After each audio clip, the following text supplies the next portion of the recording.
birahmatika ya arhamar rahimin. Hari ini kita akan belajar IPS. Nah, sebelumnya kita flashback dulu ya pelajaran yang kemarin. Kalian masih ingat tidak? Kemarin kita belajar tentang pahlawan nasional. Contohnya, tanggal 21 April kemarin kita memperingati hari apa? Ibu Kartini. Itu juga sebagai pahlawan perempuan. Nah, kemarin kita juga belajar Pangeran Diponegoro, Cuk Nyatin, dan Ki Hajar Dewantara. Nah, mereka adalah orang-orang hebat yang berjuang melawan penjajah demi kemerdekaan Indonesia. Sekarang Ibu mau tanya, kenapa ya Indonesia dulu sampai dijajah oleh bangsa lain? Ada yang tahu? Kenapa? Ayo Pak Is, kenapa? Ya, bagus, tepuk tangan Pak Is.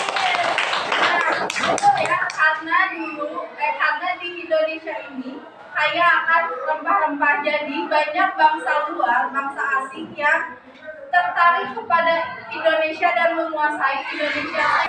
Oke, coba kalian bayangkan kalau ada orang asing yang datang ke rumah kalian dan mengambil semua makanan atau mainan kalian, terus dia bilang ini semua milik saya. Apa yang kalian rasakan? Apa Mira? Marah. Kenapa marah? Ya, karena yang kita punya diambil oleh orang lain. Tepuk tangan untuk kita. Ya, jadi seperti itu juga waktu dulu kita dijajah, perasaan kita bagaimana? Marah kan? Sedih. Nah, kali ini kita akan belajar tentang kenapa bangsa-bangsa Eropa datang ke Indonesia, apa yang mereka cari, dan bagaimana sikap mereka pada bangsa kita.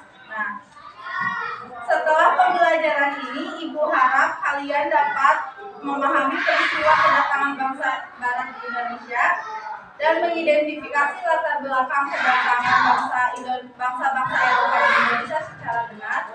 Dan setelah membuat peta pikiran, siswa dapat menjelaskan peristiwa kedatangan bangsa-bangsa Eropa di Indonesia dengan menggunakan kosakata buku secara nah. Sudah siap belajar? Oke. Nah, sekarang di sini ada bacaan. Ibu akan bacakan ya. Peristiwa kedatangan bangsa Barat. Mulai akhir abad, bangsa Eropa berusaha melakukan penjajahan samudera. Bangsa Eropa yang pernah melakukan penjelajahan dan penjajahan di Indonesia dimulai oleh bangsa Portugis. Kapal mereka pertama kali mendarat di Malaka pada tahun 1511. Berikutnya, ia adalah bangsa Spanyol yang mendarat di Tidore, Maluku pada tahun 1521. Kemudian disusul oleh bangsa Inggris dan Belanda. Kapal-kapal Belanda pertama kali mendarat di pelabuhan London pada tahun 1596. Nah, ada faktor-faktor apa saja sih yang mendorong penjelajah samudera, antara lain sebagai berikut.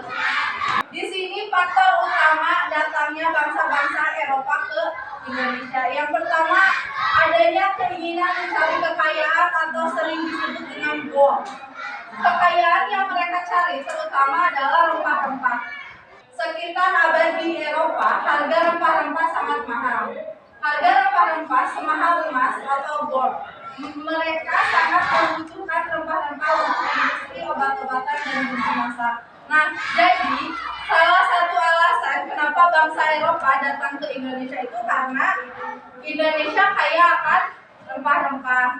Jadi mereka membutuhkan rempah-rempah itu untuk kebutuhan industri, terus obat-obatan dan bumbu masak. Faktor kedatangan bangsa Eropa yang kedua adalah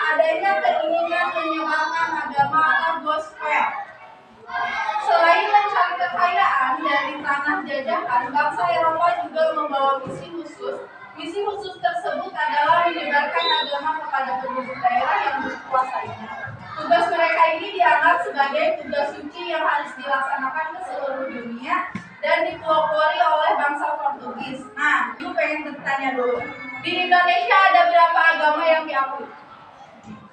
Nah, apa aja kan saya boleh sebutkan? Islam, Kristen, Katolik, Hindu, Buddha, Konghucu. Oke.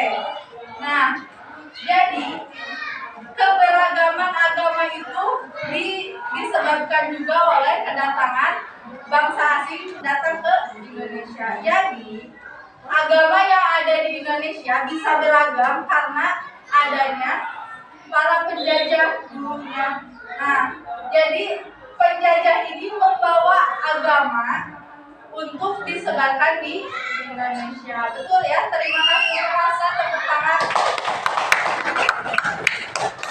Nah, yang ketiga, faktor datangnya bangsa Eropa ke Indonesia. Yang ketiga, adanya keinginan mencari kejayaan atau glory. Di Eropa ada suatu anggapan bahwa apabila suatu negara mempunyai banyak tanah jajahan, negara tersebut termasuk negara yang jaya atau glory. Dengan adanya anggapan ini, negara-negara Eropa berlomba-lomba untuk mencari tanah jajahan sebanyak-banyaknya.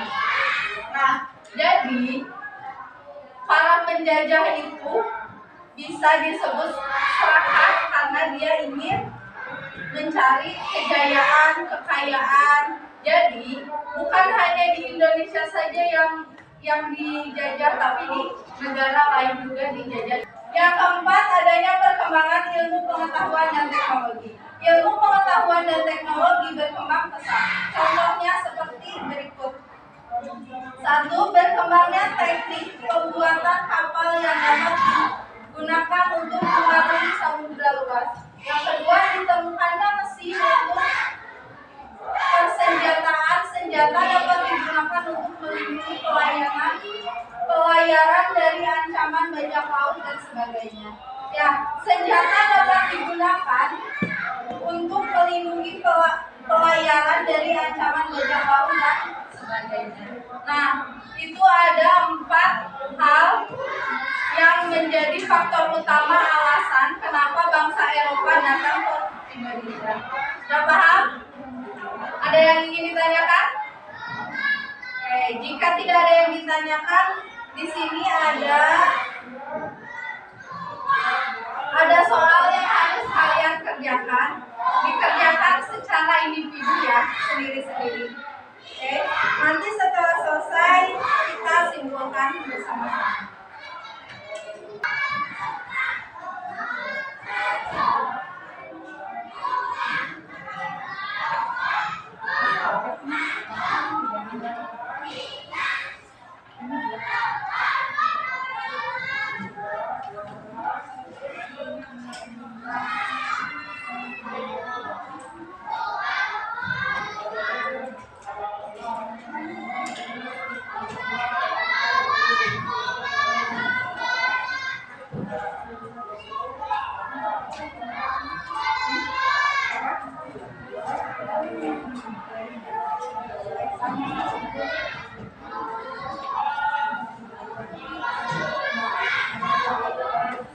Sudah dapat semua?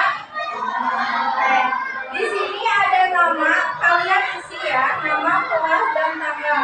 Nah, di sini ada kedatangan bangsa barat dan ada 6 soal yang harus kalian kerjakan. Oke, selamat mengerjakan. Sudah selesai? Sudah. Siapa yang mau menyebutkan nomor 1? Oke, silakan Ibu bacakan dulu pertanyaannya ya. Siapa yang dimaksud dengan bangsa barat? Ya, betul. Bangsa barat itu adalah bangsa Eropa. Tepuk tangan. Terima kasih. Oke. Yang kedua, apa faktor yang melatar belakangi bangsa barat melakukan penjajahan di Indonesia? Siapa yang mau menjawab? Oke, silakan angkat tangan. Ya, Betul. Salah satunya adalah 3S. Goal, gospel, dan glory. Oke, tepuk tangan untuk Savana. Terima kasih Savana. Oke, yang ketiga, kapan bangsa Barat mulai melakukan penjelajahan samudra? Oke, silakan. Apa? Pada abad 15. Oke, terima kasih, tepuk tangan untuk. Oke, nomor 4. Di mana bangsa Barat pertama kali mendarat di Indonesia? Ada yang mau? Silakan, Mirna. Ya, betul, di Malaka pada tahun 1511. Tepuk tangan untuk Mirna. Oke, yang nomor 5. Mengapa bangsa Barat melakukan penjelajahan di samudra? Ada yang mau menjawab? Silakan. Silakan Mukti. Ya, untuk mencari rempah-rempah yang mahal di benua Eropa. Oke, tepuk tangan untuk Mukti. Oke, yang nomor 6. Bagaimana kondisi rakyat yang mengalami penjajahan? Ada yang mau jawab? Oke, silakan Kansa. Sangat menderita. Oke, terima kasih untuk Kansa. Jawabannya betul ya. Siapa yang dimaksud dengan bangsa Barat? Bangsa Barat itu adalah bangsa Eropa. Terus yang kedua, apa faktor yang melatar belakangi bangsa Barat melakukan penjelajahan di Indonesia? Karena ada 3 faktor, yaitu goal, terus gospel, dan glory. Yang ketiga, kapan bangsa Barat mulai melakukan penjelajahan samudra? Yaitu pada abad 15. Oke, yang keempat, di mana bangsa Barat pertama kali mendarat di Indonesia? Bangsa Barat pertama kali mendarat di Indonesia yaitu di Malaka pada tahun 1511. Kelima, mengapa bangsa Barat melakukan penjelajahan samudra? Karena untuk mencari rempah-rempah yang kaya dan melimpah. Yang keenam adalah bagaimana kondisi rakyat yang mengalami penjajahan. Ya, rakyat yang mengalami penjajahan itu sangat menderita dan sangat merasakan kelaparan, kemiskinan, dan dia tidak bisa melanjutkan pendidikan karena mereka dipaksa untuk terus bekerja. Oke. Sampai sini paham?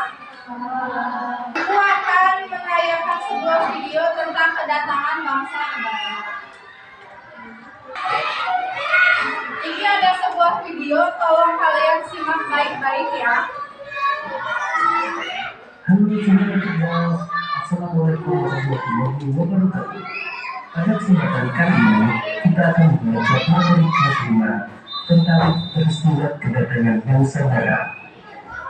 Selamat cerdas, sebelum kita mulai pembelajaran kita, jangan lupa untuk berdoa terlebih dahulu. Selamat cerdas, perhatikan kedua gambar berikut ini. Gambar pertama menunjukkan burung putih sebelum dikeringkan, dan gambar kedua burung putih setelah dikeringkan. Putih merupakan salah satu jenis rempah-rempah yang begitu melimpah di bumi Indonesia. Menurutnya rempah-rempah dapat meningkatkan kesejahteraan masyarakat Indonesia. Namun, rempah-rempah yang begitu melimpah juga membuat bangsa-bangsa di Eropa berusaha untuk menguasai perdagangannya. Selamat cerdas, contoh kalian mengapa bangsa Eropa berhasrat memonopoli perdagangan rempah-rempah. Bangsa Eropa berhasrat memonopoli perdagangan rempah-rempah karena harga jual rempah-rempah di Eropa pada waktu itu sangat tinggi. Seberapa tinggi nilai kebutuhan rempah-rempah di mata bangsa-bangsa Eropa? Harga rempah-rempah seharusnya masyarakat Eropa sangat membutuhkan rempah-rempah untuk industri obat-obatan. Apa hubungan rempah-rempah dan kebutuhan Indonesia? Berbeda Konstantinopel dengan bangsa Turki pada tahun 1453 menyebabkan bangsa Eropa mengalami kesulitan mendapatkan rempah-rempah. Oleh karena itu, mereka berusaha mencari sendiri ke daerah penghasil rempah-rempah dengan melakukan penjelajahan jendela dengan samudera dan penjajahan terhadap negara-negara yang kaya rempah-rempah.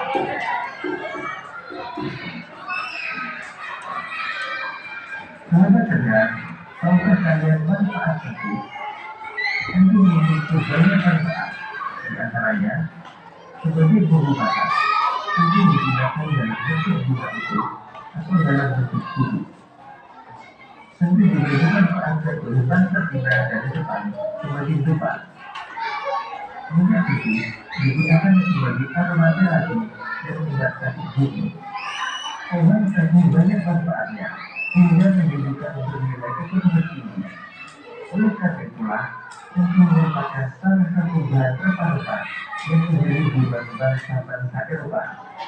Hal itu memicu terjadinya penjajahan di Indonesia. Sahabat cerdas, pada masa pemerintahan kerajaan-kerajaan Islam di Indonesia, datanglah orang-orang Eropa yang mengadakan pelayaran samudera. Kedatangan orang-orang Eropa di Nusantara mula-mula disambut baik oleh bangsa Indonesia. Namun ketika orang-orang Eropa itu berusaha menguasai Nusantara, mereka mendapat reaksi keras berupa perlawanan-perlawanan di berbagai daerah.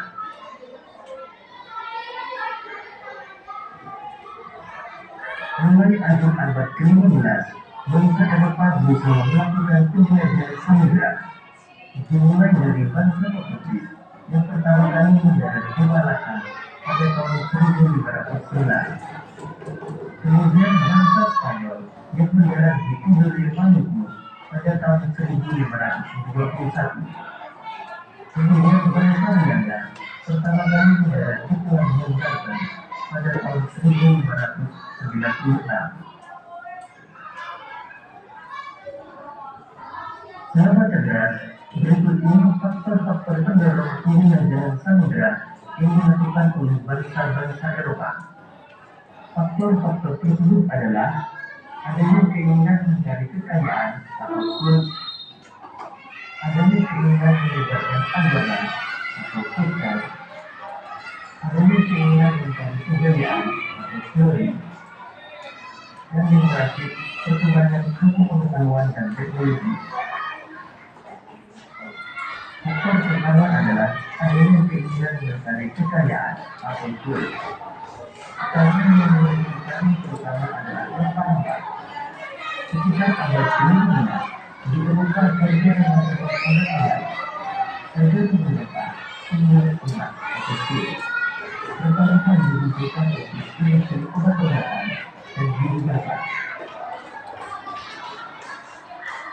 Faktor yang kedua adalah adanya keinginan menyebarkan agama atau kultur.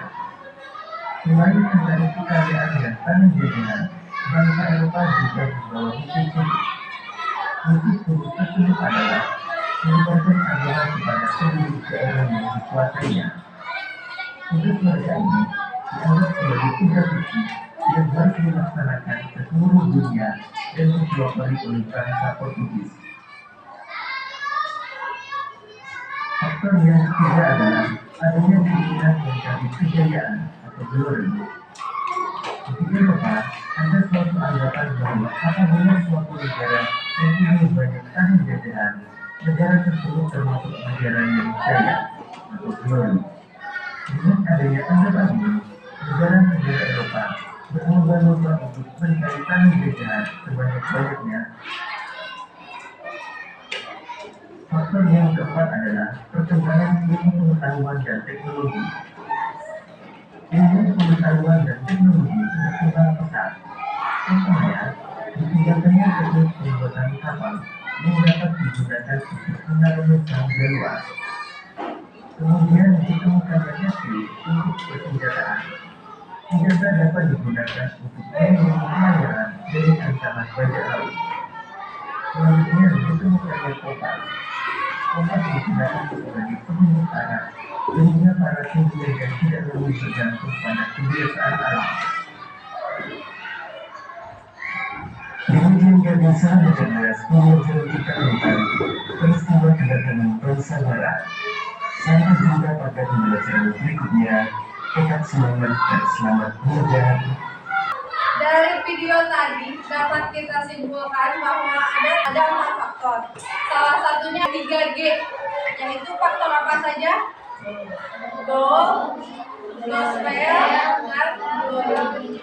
Goal itu apa? Mas. Jadi adanya alasan ingin mencari kekayaan, yaitu goal. Yang kedua, gospel. Gospel apa? Apa? Ya, adanya keinginan untuk menyebarkan agama. Yang ketiga, glory. Apa? Apa? Mencari kejayaan. Ya, betul. Ya. Oke, sudah paham? Ada yang ingin kalian tanyakan? Oh ya, ada tadi 3 negara yang datang ke Indonesia apa? Portugis pada tahun 1511. Yang kedua, bangsa apa? Spanyol pada tahun 1521. ya 1521. Yang ketiga, Belanda pada tahun 1598. 6. Oke. Sudah paham? Ya. Mengerti? Jadi, Ada yang ingin ditanyakan? tidak. Jika tidak ada yang ditanyakan, Ibu ingin kalian membuat rangkuman dari materi dengan seperti ini. Jadi ini disebut dengan PNR. Jadi ide pokok yang terdapat pada materi pelajaran yang tadi. Di sini Ibu ngambil 4, yaitu goal. Ingin mencari kekayaan atau goal. Kekayaan utama yang dicari adalah rempah-rempah yang sangat berharga di Eropa. Gospel, keinginan menyebarkan agama. Bangsa Eropa tidak membawa misi menyebarkan agama ke wilayah yang mereka kuasai. Di sini ada glory. Glory, keinginan mencari kejayaan. Keberhasilan menaklukkan wilayah baru dianggap sebagai prestasi dan kebanggaan bagi negara Eropa. Yang keempat, perkembangan ilmu pengetahuan dan teknologi. Kemajuan dalam pembuatan kapal, peta, dan penggunaan kompas memungkinkan perjalanan jauh melintasi samudra dengan lebih aman dan efisien. Oke?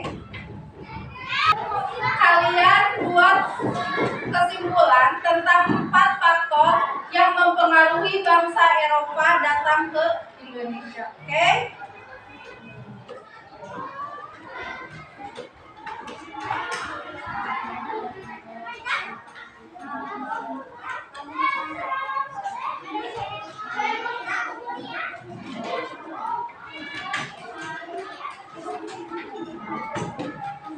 Oke. Selamat mengerjakan. Sudah selesai? Sudah. Ya sudah, silakan dikumpulkan.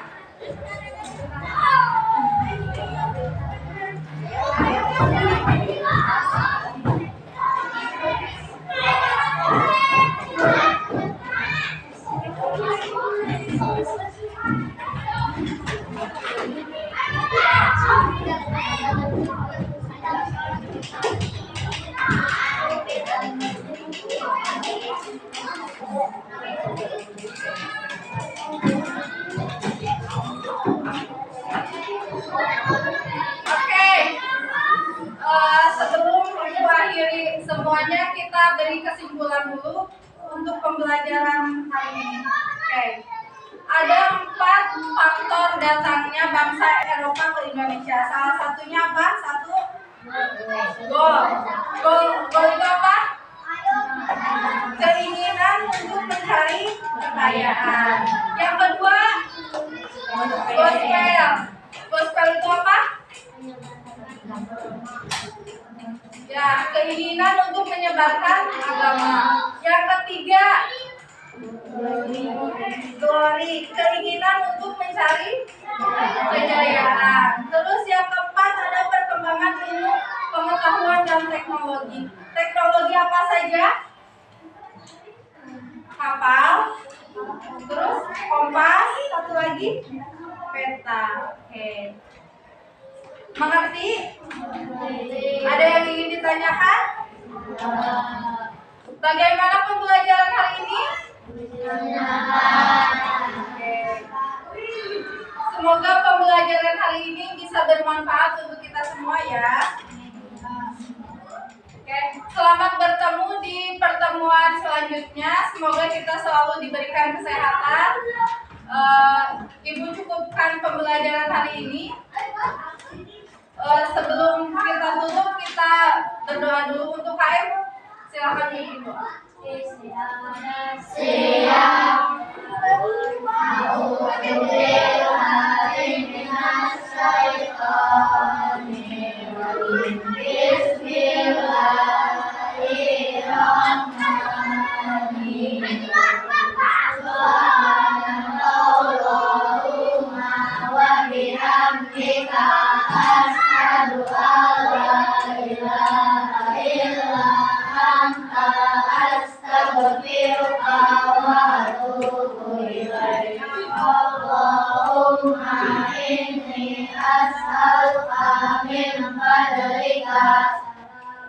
Assalamualaikum warahmatullahi wabarakatuh. Wa maghfiratuh wa rizqanuh. Amin. Ibu cukupkan sekian. Terima kasih untuk waktunya. Semoga kita bisa bertemu lagi di pertemuan selanjutnya. Assalamualaikum warahmatullahi wabarakatuh.